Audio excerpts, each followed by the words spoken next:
So what's up mga ka-cyber? So kinsa tong loyal ni Kuan Sara Duterte nagka 2028 yun. Ato gyud siyang butuhan kay ug bulusot gyud siya ug dili gyud mo kuan tong impeachment niya. Wala gyud pero murag feel na ako feel ra na ako murag dili gyud makuha ang impeachment ni Sara, dili madayon.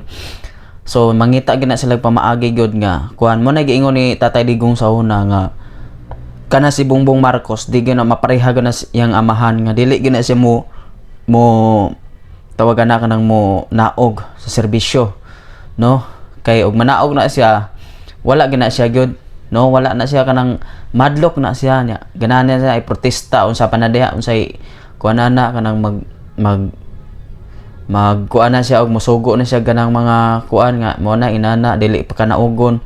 So kana siya gyud mga ka cyber kana dako gyud ang problema ay kanig ka 2028 yun kay nangano once nga maka daog si Sara kay wala man gyud laing kontra niya nga kusog yun wala man si Leni Robredo dili wala bitay kayo si kinsa ba to si uban si Risa mo dagan og presidente dili nakadaog gyapon bisag kinsa nila wa gyud makadaog ni Sara gyud bisan unsaon pa tungod sa kasing-kasing sa mga tao sa ato agyod kinasing-kasing di kita magdasalig og kanang kwarta gyud, no? Hatag-hatag inana na may mga pabuyay inana tagag 500 kada uso kada ulo tag 1,000 halos palito ng boto pero sa ato alang deep inside lang ang kasing-kasing nato ato am gyud Sara gyud sa tinuod lang tuag gyud Sara wala gyud sa uban nga ning atbang ni Sara Duterte. So kana nindot gyud kay na nga kuan kanang malimbaso gyud ta nga way mga daghang mga dili gubot kaayo gyud ba dili ta kaingon nga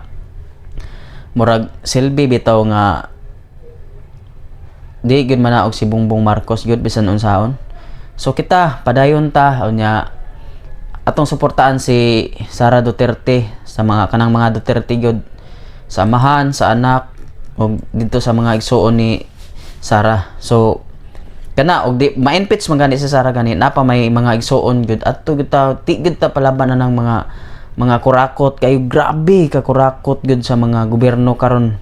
Sige ra tagbayad og buhis, sige ra tagbayad og tax pero gipangawat ra di ay grabe malita-malita nya ingon ana ra kakuan kasayon hinaguan sa tao nagbayad og tinarong ultimo ganing magtindahan gani tas kilid-kilid gani kuan pa man gani ta og ganang permit, no? Unya karon sayon-sayonon lang og kuha atong kwarta diya sa panudlanan sa gobyerno, no? Panahon nga mag-crisis ang dire sa Pilipinas, asa naman ta paingon, no? Dili wa taga na kay puro naman kurakot wala gipangkurap naman ang kwarta. Saon man nato ana?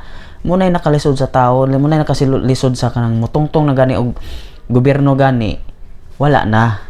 Yahay nagganang kanang sana kanang alibay nga unitabang ko no nya wa god nya ang gipalusot sa media mga bot-bot kayo mo na nga kita karon dili kita pasagad og tuo sa media kanang mga balita-balita kay lisod kayo makalibog nya tinuod na dili gid mao. So kana lang mga kaprobinsya og ka-cyber, salamat kayo.